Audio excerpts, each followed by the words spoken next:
Before watching a football game, you want to see those players be proud of their country, respect our country, respect our flag, and respect our national anthem. And we think they will. We certainly hope they will. Donald Trump added more fuel to the national anthem debate this time in his weekly address, just 5 days after Vice President Mike Pence staged a pre-planned walkout during a Colts 49ers game when the players you see here took a knee, a stunt that cost you, the taxpayer, approximately $240,000, according to an estimate by Slate. Despite such opposition from the highest echelons of power and the taxpayer money they're willing to spend to make their point with their antics, and attempts by the right to make the protest about patriotism or the flag, the players sitting out or taking a knee during the anthem seem to be getting their message across. According to a new Huffington Post YouGov poll, 57% of Americans believe the fact that the NFL players are protesting against police violence, up from the 48% who understood that last month. Joining me now is Dave Zirin of The Nation and Edge of Sports podcast, former NFL punter Chris Kluwe, and Colin Allred, a former NFL linebacker and civil rights attorney. Thank you all for being here.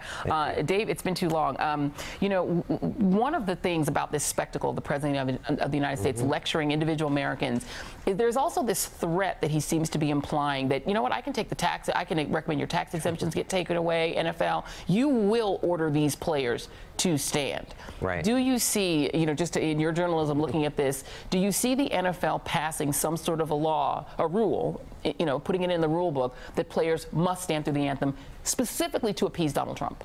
Well, they just released a statement this week, a joint statement by Roger Goodell and the NFL and the NFL Players Association saying that they would not do that, that they are going to sit down with the NFLPA and the leading activists in the National Football League, the leading people, the most outspoken people who've been doing this to raise awareness about racial inequality and police violence, and try to figure out a way that, honestly, what I think it's about is trying to leave the players with some dignity while changing the rules, because this is what Donald Trump wants to do. He wants to rob players of their dignity.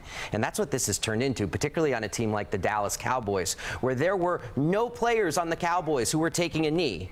And then Jerry Jones decides to, in the words of Michael Wilbon at ESPN, treat his team like a plantation. That's Michael Wilbon's words. And then the response by the players, now all of a sudden it's not about racial inequality or police brutality. It's, am I a human being or not? And so now, this is one of those instances also where I think Donald Trump, and I think he's done it several times in this anthem argument, it has overplayed his hand. Because when he put out a statement saying that Roger Goodell, like, good job, Roger Goodell, changing the rules to require players to stand for the anthem, that hadn't happened yet. And that is actually what triggered the joint statement by the NFL and the NFLPA. And I'll tell you this, I think there are some owners like Jerry Jones who are looking at this from a perspective of, I want to break these players, but for other owners, they're looking at this and trying to find a way out, because, you know, black labor power is a hell of a drug. Yeah, absolutely. And the NFL wouldn't be much without all of these stars. 75% or so of them are black. You know, Colin, there is I believe, a Supreme Court ruling that states that schools can't force students to stand for the Pledge of Allegiance, right? That actually violates their First Amendment rights. And we know that the NFL is a private business, that if they wanted to pass a rule making players stand to the anthem, they could. They changed the rules in 2009 to make them be out on the field on display. But we're not North Korea. The government can't order you to stand through the national anthem at all. At what point, given the scope of the NFL contract, are players' First Amendment rights being violated when the President of the United States is essentially ordering them to do this public display of patriotism in a country that doesn't require that? Well, I think their rights are already being violated. I think that the President of the United States is putting pressure on the NFL to do something, to tell them what to do. And I think that in this country, as you said, we don't require certain displays of patriotism. We want to inspire that in each other. We want to make sure that people in this country feel so strongly about this country that they want to stand up and put their hands over their heart. And I think these players are doing a tremendous service by raising some of these issues. And I think that we as Americans should all agree about their right to do that and should be vigilant to make sure that those rights aren't being trampled on. Yeah, and you had the Green Beret who actually first advised Colin Kaepernick. The irony of all of this, Chris Kluwe, is that when Colin Kaepernick first started his protest, he was actually just sitting on the bench during the anthem. He wasn't actually taking a knee at all. He started doing the knee, taking a knee part after talking to a former Green Beret named Nate Boyer, who came out and just wrote a letter to America. He wrote by ESPN, he wrote this open letter in which he said Colin Kaepernick and President Trump should be the ones uniting our country. Maybe now is a start to heal. It was, it's sort of something I don't think will happen. government is this idea that everybody will kumbaya over it. But it is ironic that the president is on the other side to the Green Beret who came up with this idea of taking a knee.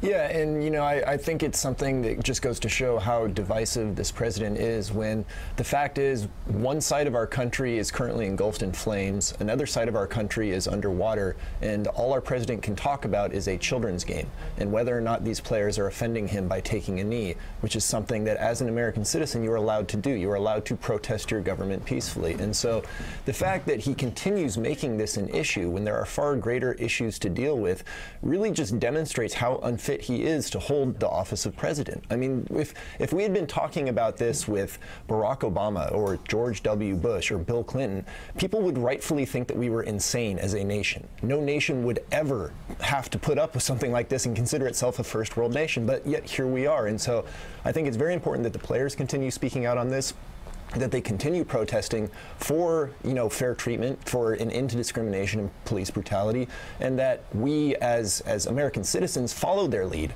and address not just this issue, but also the issue of our country as a whole, and that we have a lunatic in control of our country, and we need to change that.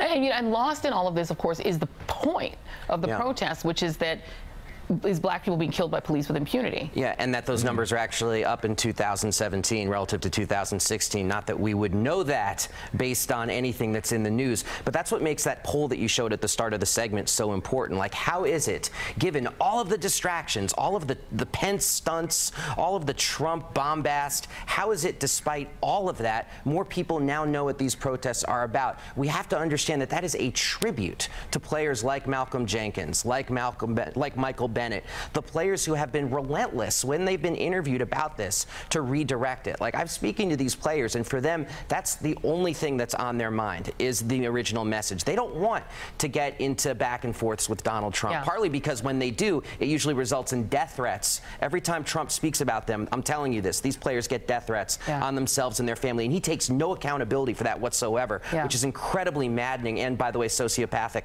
But the other side of it is that these players, I think, heroically have been relentless about this. But what we also have to remember, and I'm going to have a piece about this out tomorrow, is that we can't look to these players as if protest is a spectator sport. And this goes to what Chris just said, which is totally true. We can't be sitting on the sideline and be like, yay, they are fighting this fight for us.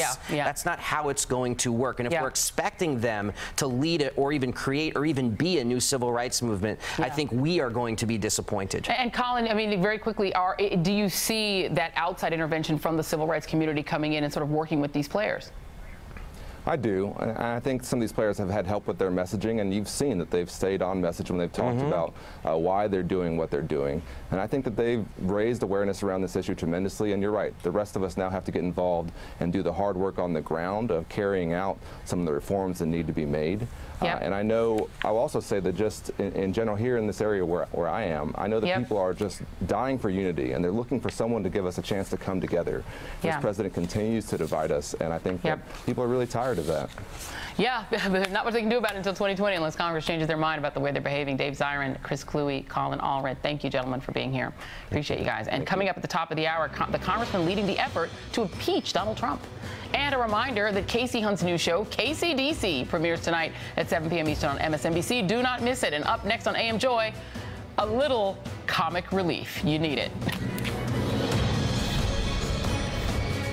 Hey there, I'm Chris Hayes from MSNBC. Thanks for watching MSNBC on YouTube. If you want to keep up to date with the videos we're putting out, you can click subscribe just below me or click over on this list to see lots of other great videos.